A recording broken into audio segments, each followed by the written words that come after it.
Presented by Mitwa Films Delhi.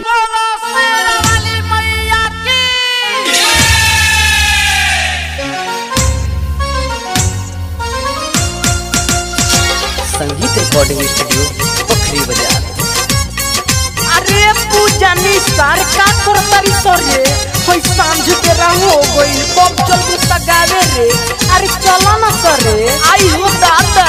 अरे कहां पर मुस्कान अरे उन्हू के ले लो बड़ा नाम चलता उनकर।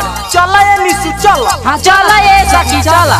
बरहमतर रे डैनी बरहमतर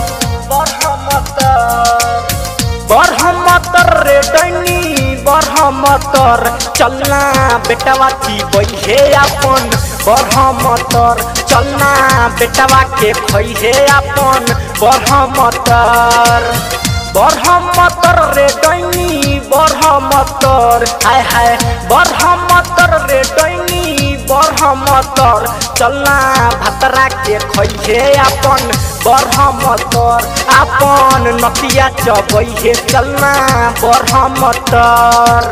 अरे बोरी बारू तोहनी के हो तनी झटक के चले के। अरे कहां बारी लाजो ना गई है का याज। अरे चले के हो पश्चिम टोली में होने ढेर मिलेला।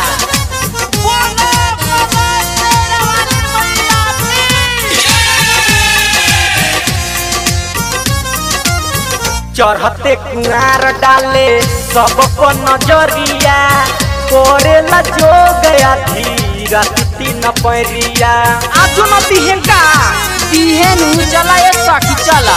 हाँ हाँ चढ़ते दशहरा डाले सब को नजरिया कोरेली जो गया धीरा तीन पैरिया।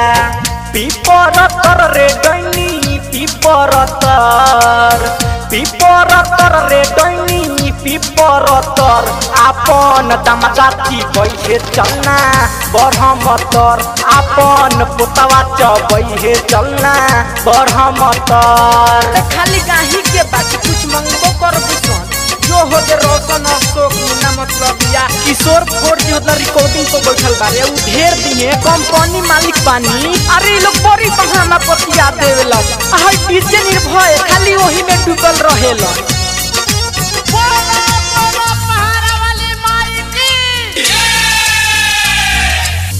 मुन्ना मतलब से ले लिए 2000 राइटर सागर के ना छोरी है तू गाला।